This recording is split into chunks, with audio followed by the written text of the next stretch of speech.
Talking about personal strategy, I'm Gaynor Coley. I'm the Managing Director of the Eden Project down in Cornwall, in that far west bit of England. And why was I interested in personal strategy?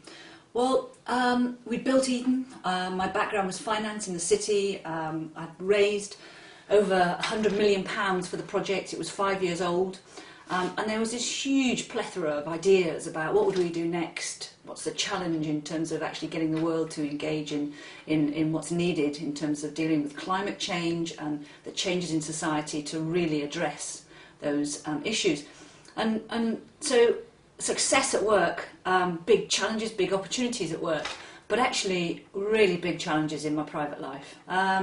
During that period, my marriage had failed. Mr. Biology had been a real bastard to me, so I'd had 5 miscarriages.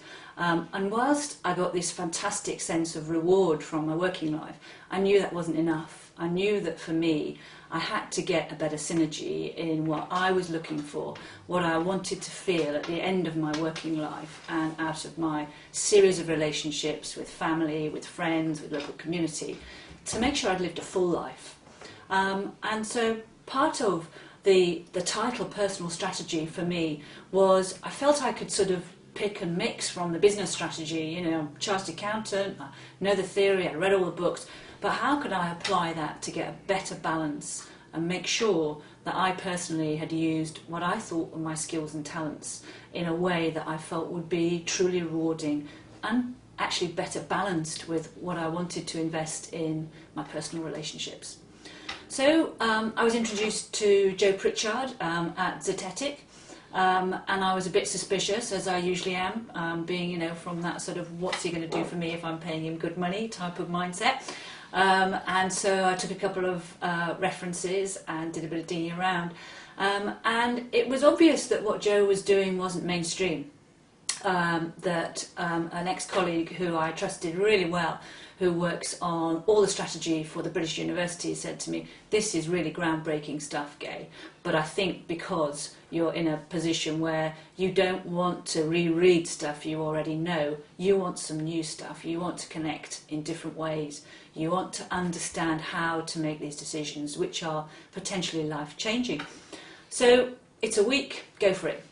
So that was my first week with Joe, and the first thing that happened was something entirely unexpected for me, which was nothing to do with what's the next strategy for Eden and how do my personal values get translated into that. I rediscovered colour. I suddenly realised when we were trying to think through how to go about decision making that my world of work, despite being in a very creative organisation, had become black and white. And I think that is really typical of the corporate business world. You can't go in wearing bright colours. You don't go in with floral files and Mary Poppins bags. You go in with your black briefcase in your black suit and your white shirt. And in that boardroom, those rules of engagement are about facts and they're about using your head. And the bits of us that respond to things like colour and music and narrative and drama, which are heart and gut, are edited out of that world. And so for me there was this tremendous feeling of relief in that first week, which was a re-engagement with the fact that I'm a whole, living, breathing person. And sometimes I cry, and sometimes that's from joy, and sometimes I get this knot in my stomach, and that is from knowing I'm not making the right decision. And colour for me helps me make some of those right decisions. So just out of that first few days, that was part of really re-engaging with something that we shouldn't be shy about, which is how we as human beings have developed a broad palette of sensory interrogation and sensory information systems that we're editing out of some of the most important decisions we make. So that was really valuable for me within that first week. And I've gone on and worked with Joe usually for about 1 week every year, with some follow-ups in between. And at each time it's been on both my personal strategy and how my values and what I really want to see my contribution in life being maps onto the opportunities that I have, so both in work and in how I construct the rest of my life balance. And to give you just one small example. Joe takes a certain series of exercises in personal strategy, and he uses them to help you to discover and hear information that you actually already have. You're holding it somewhere, Joe says, in your body. I didn't quite know what that phrase meant until I started doing some of the exercises.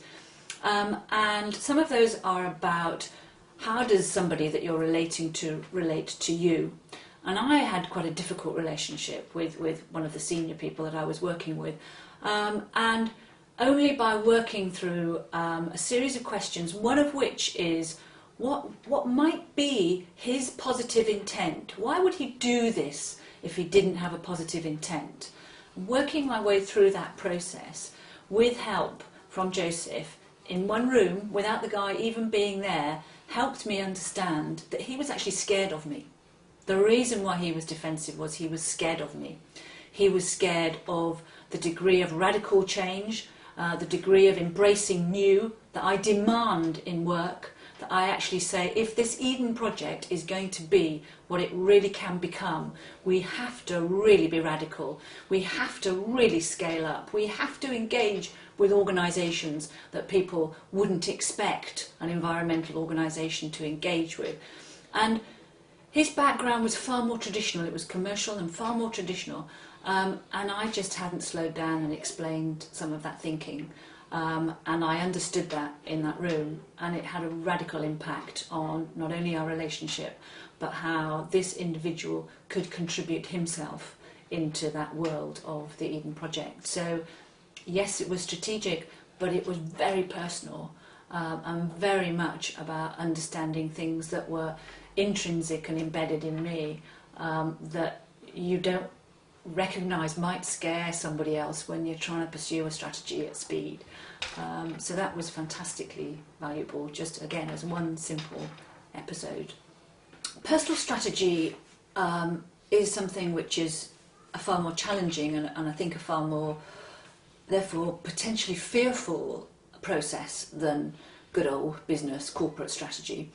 You can't really buy a textbook for personal strategy, and I think I knew that, which is why I wanted to work with somebody who I felt I could trust, and in an environment where I was with other people that I felt, I guess primarily wouldn't laugh at me wanting to go down a route that wasn't so traditional.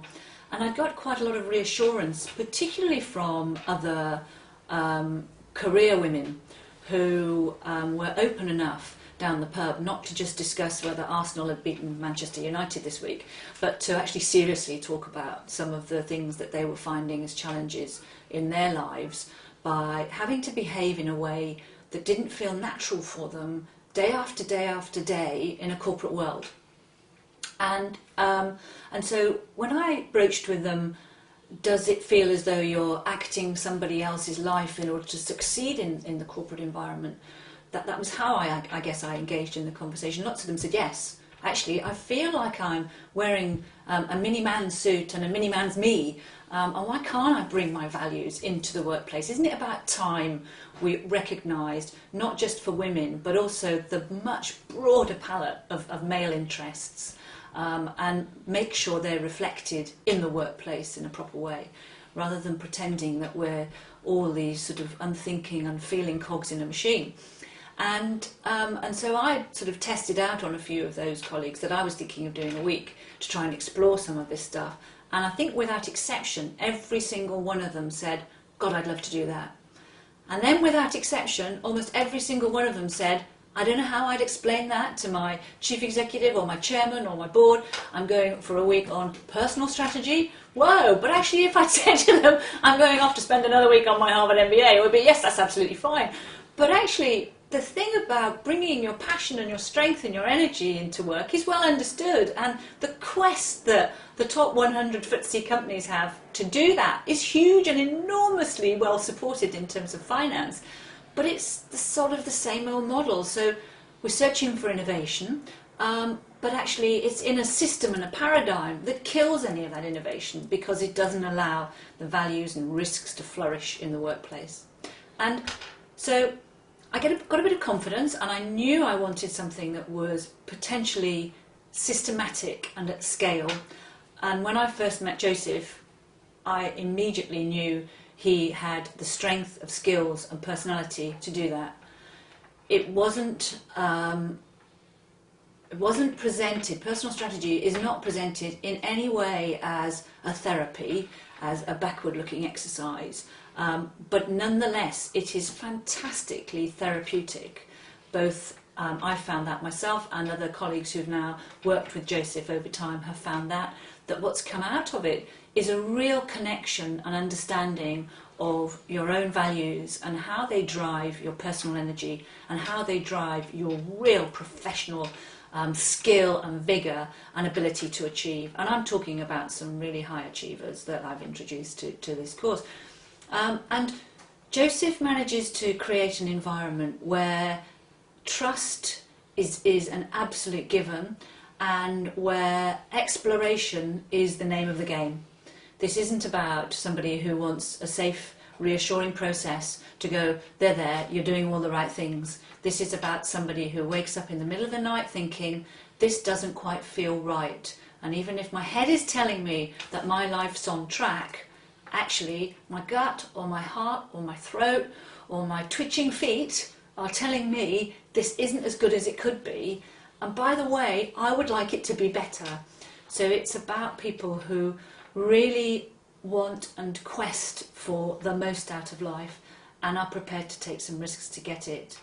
And Joe recognises that, and he builds an environment of trust where that isn't ridiculed, where that's supported and encouraged. And for me, and for the people that I've been on part of this journey with, that has been fantastically valuable.